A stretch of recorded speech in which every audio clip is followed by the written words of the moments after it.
Hello friends, welcome back Solar Physics classes and Gurudev Junior College of Science. In the last video we have seen that uses and application of dimensional analysis. हमने तीन type के जो है dimensional analysis देखे थे. In this video we are going to learn about error in measurement. तो बच्चों आज का जो हमारा टॉपिक है वो है एरर इन मेजरमेंट. तो एरर का मतलब क्या होता है बच्चों? एरर जो होता है वो एरर होता है गलतियां. बचपन से आपने सुना होगा जो गलतियां, बचपन से आपने सुना होगा कि इंसान जो होता है वो इंसान गलतियों का पुतला होता है. कभी कभार सुनने में गलतियां करता है, कभी कभार सोचने में गलतियां करता है. तो उस टाइप की गलतियां हमें नहीं देखनी बच्चों. तो हमें जो गलतियां देखनी है वो गलतियां देखनी है मेजरमेंट में. अब ये मेजरमेंट में हमें देखना है एरर्स. एरर कहाँ पे आती है? तो सबसे पहले बच्चों हम लोगों को कुछ फिजिकल क्वांटिटी मालूम है. उस फिजिकल क्वांटिटी की कोई ना कोई लेंथ होती है ए से बी. यहाँ तक फिजिकल क्वांटिटी जो होती है वो फिजिकल क्वांटिटी की कोई ना कोई लेंथ होती है. अगर लेंथ होती है तो उसकी तो कोई ना कोई वैल्यू तो होगी ना. जो वैल्यू होगी उस वैल्यू को हम लोग कहेंगे एक्चुअल वैल्यू. उस लेंथ को हम कहेंगे एक्चुअल वैल्यू. और जब हम उसका मेजरमेंट लेते हैं, उसको जब हम मेजर करते हैं, उसके बाद उसकी कुछ तो वैल्यू आएगी ना. और जो वैल्यू आएगी जब हम लोग उसे मेजर करेंगे, जो वैल्यू आएगी उसे हम कहेंगे मेजर वैल्यू. उसे हम कहेंगे मेजर वैल्यू. फिर हम इसकी डेफिनेशन कैसे कर सकते हैं? तो सबसे पहले जो एक्चुअल वैल्यू होती है बच्चों, उस एक्चुअल वैल्यू को हम मेजर नहीं कर सकते. हम जितनी मेजर कर सकते हैं उतनी हम एक्चुअल वैल्यू नहीं निकल सकते, इतनी एक्यूरेसी हम नहीं ला सकते. इसी को ही तो हम एरर कहते हैं. तो एरर जो होता है वो एरर होता क्या है? तो एरर की बहुत सी सिंपल सी डेफिनेशन होती है. Error is equal to true value minus measure value minus measure value. You can nothing but physical quantity inaccurate. हम फिजिकल क्वांटिटी की कोई भी लेंथ हो, वॉल्यूम हो, हम एक्यूरेटली मेजर नहीं कर सकते. तो हम थोड़ी बहुत गलतियां तो करते हैं. अगर हमें लेंथ ले ली, एक जो लेंथ है यहाँ से यहाँ तक ए से बी तक, जो लेंथ है एक्चुअल लेंथ जो है वो एक्चुअल लेंथ है हमारी 10 सेंटीमीटर. जब हमने बच्चों मेजर किया, उस लेंथ को जब हमने मेजर किया, मेजर करने के बाद हमारी एक वैल्यू आ गई, वो आ गई हमारी 9.5. तो इसका एरर कितना होगा? तो एरर जो है वो एरर कैसे निकालते हैं? उसकी ट्रू वैल्यू जो है, एक्चुअल वैल्यू जो है वो एक्चुअल वैल्यू है 10 सेंटीमीटर. हमने जब मेजर किया, ऑब्जर्वर ने जब मेजर किया, मेजर करने के बाद उसकी कुछ वैल्यू आ गई, और उसकी जो वैल्यू आ गई वो आ गई हमारी 9.5. मतलब इसका जो एरर आएगा वो एरर आ गया 0.5. तो एरर होता क्या है? Error is defined as the difference between true value into the measured value. True value से हम जब मेजर्ड वैल्यू माइनस करते हैं तो हमारी आती है एरर. तो अभी बच्चों आपको एक क्वेश्चन, आपके मन में एक क्वेश्चन आया होगा बच्चों कि जो ट्रू वैल्यू होती है ये ट्रू वैल्यू हम कैसे निकालते हैं? अभी ये ट्रू वैल्यू को तो हम मेजर नहीं कर सकते, तो ये ट्रू वैल्यू निकालते कैसे? तो जो ट्रू वैल्यू निकालने के लिए हम क्या करते हैं, जो फिजिकल क्वांटिटी है उस फिजिकल क्वांटिटी के बहुत सारे रीडिंग लेंगे, और रीडिंग लेने के बाद उसका हम मीन निकालेंगे. और जो मीन आता है, अरिथमेटिक रीडिंग लेते हैं और उसका जो मीन आता है वो मीन ही हमारी ट्रू वैल्यू होती है. तो ये जो एरर आते हैं वो एरर के कॉजेस क्या है, किस कारण ये एरर आते हैं मेजरमेंट में? तो सबसे पहला मेजरमेंट के लिए हम यूज करते हैं कुछ इंस्ट्रूमेंट. मेजरमेंट के लिए हम यूज करते हैं इंस्ट्रूमेंट. अगर इंस्ट्रूमेंट ही फॉल्टी हो तो कितने ही एक्यूरेट क्यों ना हम मेजर करें, हमारे एरर तो आ नहीं बनता है. तो सबसे पहला जो कॉजेस होते हैं वो होते हैं इंस्ट्रूमेंटल। अगर इंस्ट्रूमेंट ही फॉल्टी हो तो कितनी ही एक्यूरेट रीडिंग लेने की कोशिश करो, एरर तो आना ही है। हमारा सेकंड जो है वो है एक्सपेरिमेंटल टेक्निक। चलो ठीक है, कोई बात नहीं, हमारा इंस्ट्रूमेंट जो है वो इंस्ट्रूमेंट हमारा परफेक्ट है, उसमें कोई प्रॉब्लम नहीं है, उसमें कोई एरर नहीं है। पर अगर एक्सपेरिमेंटल टेक्निक में ही कुछ फॉल्ट हो, एक्सपेरिमेंटल टेक्निक ही हमने सेटअप ही रॉन्ग किया हो, हमने प्रोसीजर ही रॉन्ग की हो, तो एरर तो आना ही है। तो जो थर्ड है, जो सेकंड है वो है हमारा एक्सपेरिमेंटल टेक्निक।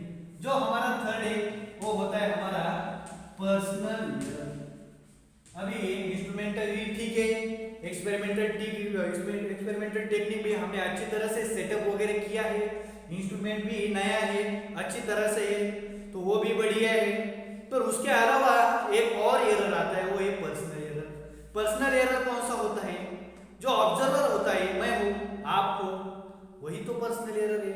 अगर हमने मेजरमेंट करते वक्त केयरलेस, अगर हमने बहुत अच्छी तरह से रीडिंग नहीं ली, जाने दो, कुछ होता है क्या? होता है भाई, एरर तो आता ही है। तो जो तीसरा जो होता है वो होता है हमारा पर्सनल एरर। अगर तीनों जो है वो तीनों बहुत बढ़िया से हमने ले लिए, इंस्ट्रूमेंट भी नया है, उसमें भी कोई एरर नहीं है, एक्सपेरिमेंटल टेक्निक, एक्सपेरिमेंटल सेटअप भी हमने अच्छी तरह से की है, उसमें भी कोई रॉन्ग नहीं किया है, उसमें भी कोई एरर नहीं आ सकता, ठीक है। पर्सनल एरर, हमने बहुत अच्छी तरह से रीडिंग ली है, हमने बहुत अच्छी तरह से मेजरमेंट की है, तो पर्सनल एरर भी नहीं आनी चाहिए। तो इसके अलावा एक एरर आता है, वो आता है हमारा रैंडम एरर। रैंडम एरर जो होते हैं, उस रैंडम एरर के कॉजेस हमें पता नहीं होते। जैसे इस तरह के एरर, इस एरर के कॉजेस जो होते हैं, कॉजेस हमें पता होते हैं, पर ये जो रैंडम एरर होते हैं, उस रैंडम एरर के हमें एरर पता नहीं होते, उस टाइप के एरर को हम कहते हैं पर्सनल एरर, रैंडम एरर। तो ये जो है ये था हमारा एरर के बारे में कुछ बेसिक इंफॉर्मेशन। अभी बच्चों हमें डिटेल्स में देखना है कि ये जो एरर होता है वो एरर होता क्या है। तो सबसे पहले हमने देखा है एरर जो होता है, एरर होता है difference between true value minus measured value. अभी जो एरर होते हैं, उस एरर के दो टाइप होते हैं। First one is systematic error, जो पहला होता है वो होता है सिस्टमैटिक एरर, और जो सेकंड होता है वो सेकंड होता है हमारा रैंडम एरर। तो ये सिस्टमैटिक एरर है। सबसे पहले हम सिस्टमैटिक एरर के बारे में बात करेंगे। तो ये सिस्टमैटिक एरर होता है क्या? अगर कोई फिजिकल क्वांटिटी हो, उस फिजिकल क्वांटिटी के कुछ ना कुछ लेंथ हो, हम जब मेजर करते हैं, अगर मेजर करते वक्त हमारे जो रीडिंग आएंगे, हम जब मेजर करेंगे, अगर उसकी वैल्यू एक्चुअल वैल्यू से अगर ज्यादा हो तो उसे हम कहेंगे पॉजिटिव एरर। अगर उस वैल्यू से अगर हमारी वैल्यू, मेजर की हुई वैल्यू अगर हमारी कम आए तो उसे हम कहेंगे निगेटिव एरर। मतलब जो सिस्टमैटिक एरर होते हैं बच्चों, वो कुछ पॉजिटिव होते हैं, कुछ निगेटिव होते हैं। अगर वो पॉजिटिव आए तो पॉजिटिव ही आएंगे, अगर वो निगेटिव आए तो वो निगेटिव ही आएंगे। तो ये सिस्टमैटिक एरर होता क्या है? सिस्टमैटिक एरर होता है अगर सिस्टम में ही अगर कुछ फॉल्ट हो तो सिस्टमैटिक एरर आते हैं। तो उसको कुछ सोर्स होंगे सिस्टमैटिक एरर के, जो सिस्टमैटिक एरर के कुछ सोर्स होंगे, या फिर उसे कुछ हम उसे कोई फैक्टर भी कहेंगे। तो सिस्टमैटिक एरर का जो सबसे पहला सोर्स है वो है हमारा इंस्ट्रूमेंटल एरर। जो सबसे पहला है वो है इंस्ट्रूमेंटल एरर। तो इंस्ट्रूमेंटल एरर हम लिखे कैसे? Instrumental error arises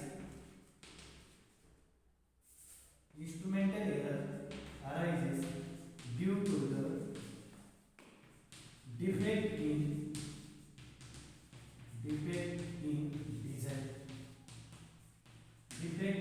design।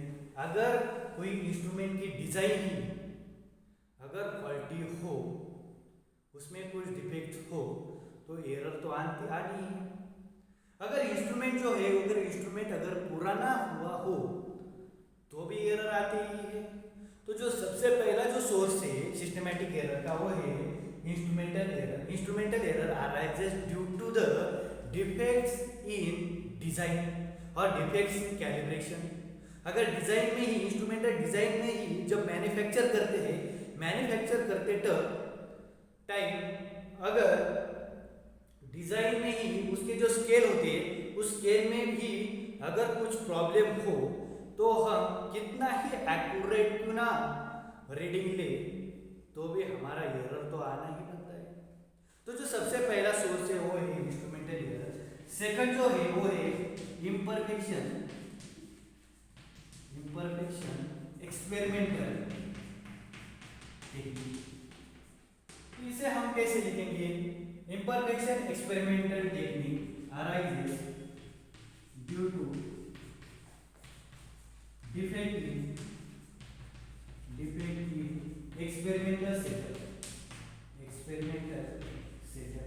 अगर कोई एक्सपेरिमेंट करते टाइम अगर हमने एक्सपेरिमेंटल सेटअप ही रॉन्ग किया हो, तो हम कितनी ही अच्छी तरह से क्यों ना उसकी रीडिंग लें, कितनी अच्छी तरह से क्यों ना हम मेजर करें, तो हमारे जो डिफेक्ट से जो एरर है वो एरर आती ही।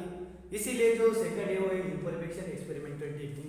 तो फॉर एग्जांपल हम लेते हैं, यहाँ पे एक बीकर है, इस बीकर में यहाँ पे कुछ स्केल है, यहाँ पे कुछ लिक्विड है। अगर हमने इस बीकर को थोड़ा टेढ़ा रख दिया, हम बोलते हैं जाने दो, थोड़ा टेढ़ा रखने से क्या होता है, पर भाई बहुत सारे एरर आते हैं। अगर टेढ़ा रख दिया तो यहाँ पे तो कोई प्रॉब्लम तो आएगा ही ना, कुछ तो एरर आएंगे ना। और इस टाइप की जो एरर आते हैं उसे हम कहते हैं इम्परफेक्शन इन एक्सपेरिमेंटल टेक्निक। जो एक्सपेरिमेंटल सेटअप के टाइम जो हम जब रॉन्ग करते हैं तो जो एरर आती है उसे हम कहते हैं इम्परफेक्शन इन एक्सपेरिमेंटल टेक्निक। और जो तीसरा होता है सोर्स, वो होता है personal error. Personal error arises due to carelessness in observer. ये पर्सनल एरर जो होता है वो खुद मैं हो, आप हो, ऑब्जर्वर हो, जो मेजरमेंट ले रहा हो, अगर वो ही अगर केयरलेसनेस हो, जाने दो कुछ नहीं होगा भाई, होगा जरूर होगा, उससे ही तो एरर बनते हैं। जो पर्सनल एरर जो होते हैं वो पर्सनल एरर खुद हमसे तैयार होते हैं। तो जो तीसरा जो सोर्स है वो सोर्स है हमारा पर्सनल एरर। और जो सेकंड टाइप है वो सेकंड टाइप है हमारा रैंडम एरर। अब ये जो रैंडम एरर क्या होते हैं? Arises due to the